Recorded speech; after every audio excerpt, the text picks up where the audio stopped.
In the heart of Umudim village, there was one name that sat on every man's lips. Her name is Chinelo. She wasn't just beautiful. She was breathtaking.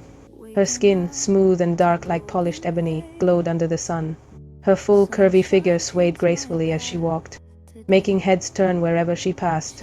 From childhood, her mother always reminded her, Nwanyoma, a woman like you should never suffer.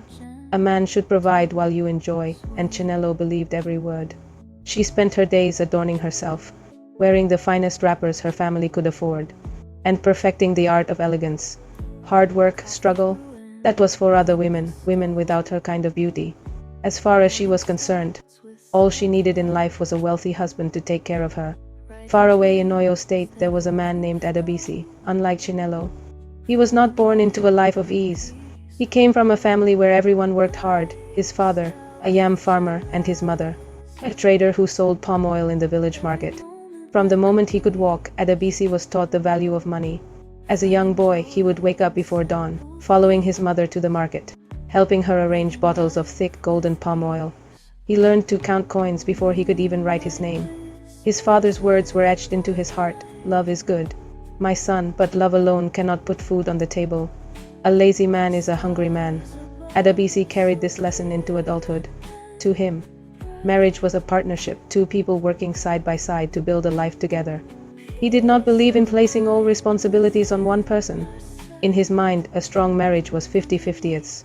A man and his wife, working together, hustling together, growing together. But fate had other plans. Because when Adebisi met Chinelo, love clouded his judgment. He saw her beauty, her charm, and in that moment, he forgot everything he had been taught. Adebisi, standing with his friends, saw her and was instantly captivated. He had never seen a woman so beautiful. They began talking, and over time, their connection deepened into love. As their relationship blossomed, marriage became the next step. Adebisi traveled to Chinelo's village with his family for the traditional rites. Her father, proud of his daughter's beauty, made his expectations clear. A woman like Chinelo deserves the best. You must take care of her. Eager to marry her, Adebisi agreed to everything. In the beginning, Adebisi and Chinelo's marriage was a picture of bliss. They spent their evenings dining together, sharing laughter over home-cooked meals.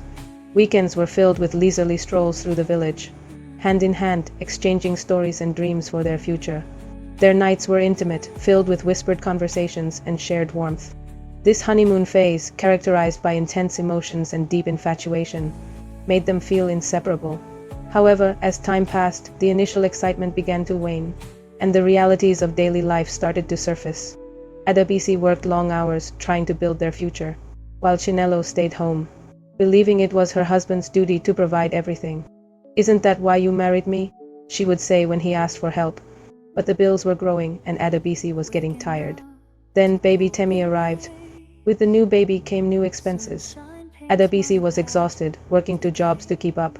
But Chinelo still refused to contribute. "My job is to take care of the baby," she insisted. Adebisi began to feel the weight of their choices. One day, Adebisi sat outside, head in his hands. He had no money left. Desperate, he ran to his friend Emeka. "Please, brother, I need money to feed my family." Emeka sighed and handed him some cash. "I will pay you back soon," Adebisi promised. One evening, after a long and exhausting day at work, Adebisi couldn't hold back his frustration any longer. "Chinelo, I cannot do this alone. You need to work," he pleaded, his voice tinged with desperation. Chinelo, lounging comfortably, merely laughed and flipped her hair. "I'm too beautiful to suffer," she replied dismissively. Adebisi's face flushed with a mix of anger and disbelief. "Beauty will not pay the rent," he shouted, his voice echoing through their modest home. The argument escalated, shaking the very foundation of their relationship. The room fell into a heavy silence. The chasm between them widened, leaving both to wonder if their love could withstand the harsh realities of life. Before they could fix their problems, Chinelo became pregnant again. This time with a baby girl, Gozi. Adebisi, already overwhelmed, felt even more pressure. He started borrowing money, taking loans just to survive. Chinelo, still holding on to her belief that a man must provide, refused to change. Chinelo and Adebisi had once believed love was enough, no matter how much they loved each other. Their lack of financial stability had turned their dream into a nightmare. But now, as they struggled to survive, they realized the painful truth, that love without money will show you pepper. And so, with nothing left but regrets, they finally learned. Beauty fades, love alone cannot feed a family. And in marriage, both partners must contribute. Chinelo sits on the bare floor, her once perfect nails chipped, tears streaming down her face as she holds her infant close. Her 3-year-old tugs at her wrapper, asking for food. The next day, Chinelo ties her wrapper tightly and steps outside with Adebisi. They walk towards the farm together, determined to survive because love alone has failed them. This is the end. Always remember, love without money will show you pepper.